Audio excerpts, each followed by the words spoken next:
nul comme Adorno n'a su pointer la parenté stylistique de Hölderlin et du premier Hegel. Nul n'a été aussi sensible à un certain prosaïsme de Hölderlin et à ce qui apparente le phrasé dialectique, au mode d'exposition par thème et variation de la grande sonate ou de la grande symphonie beethovenienne.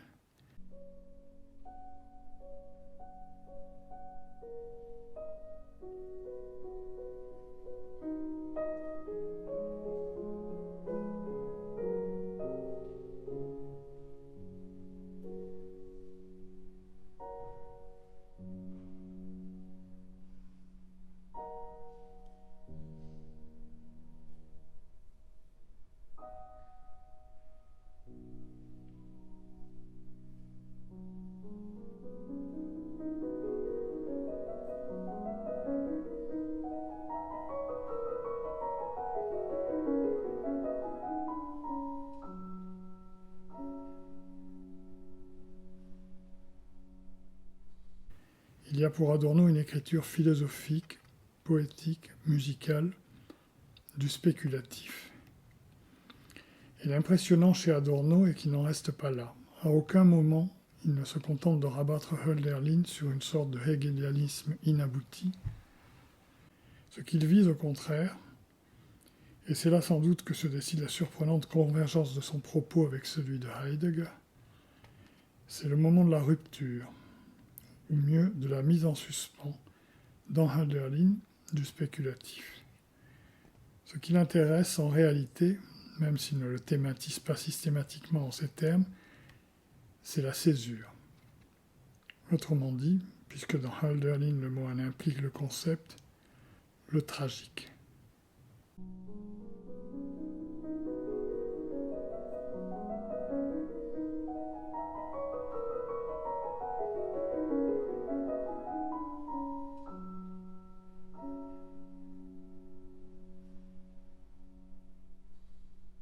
L'analogone, qui permet de comparer la philosophie à l'écriture poétique, c'est la musique. La musique de type beethovenien, dans laquelle la réexposition, c'est-à-dire le rappel des structures thématiques exposées précédemment, veut être dans l'idéal le résultat du développement, c'est-à-dire de la dialectique, fournit sur ce point un analogone qui dépasse la simple analogie.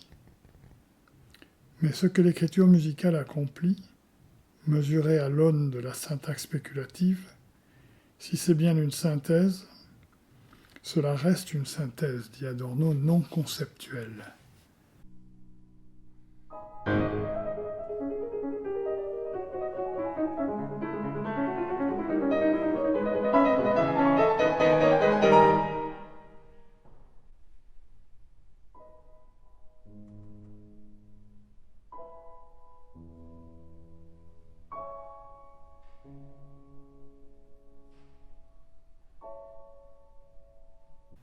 Le médium musical interdit par définition l'accès au concept, au sens articulé et réfléchi.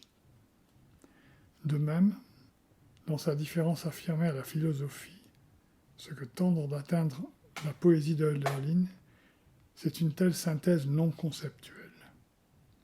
La visée dans Hölderlin est d'ordre musical, mais ce faisant, la poésie va contre son médium, le langage, qu'elle partage avec la philosophie et qui est l'élément par excellence du concept, de la synthèse conceptuelle. La synthèse dès lors ne se fait pas. L'opération dialectique spéculative s'inachève et se paralyse.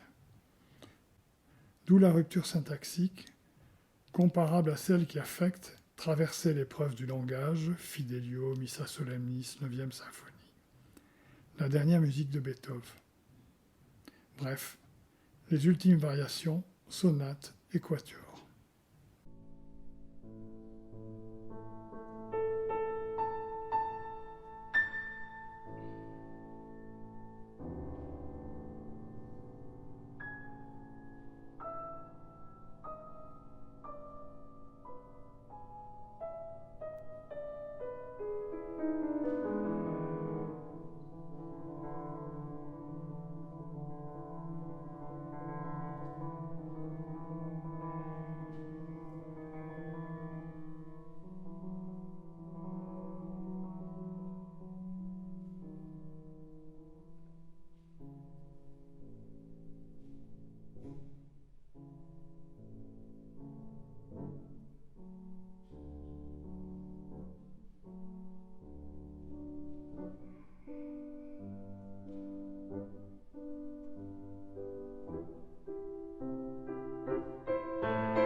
l'effet d'une telle rupture, la substitution à l'enchaînement dialectique de la juxtaposition et de la disjonction déjà analysée, et qu'Adorno pointe sous le concept de parataxe.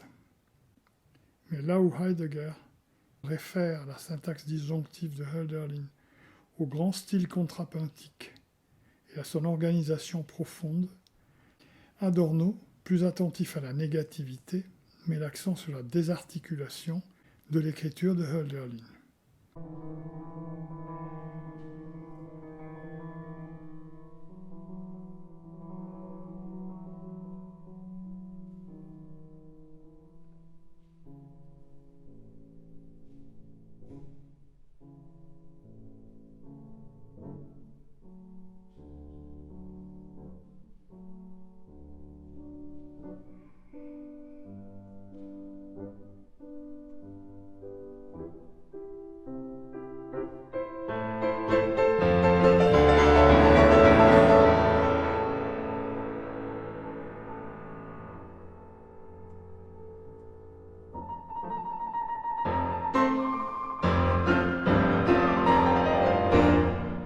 Si fugue il y a, ce serait en ce sens plutôt de celle dite grande fugue du final du XIIIe quatuor.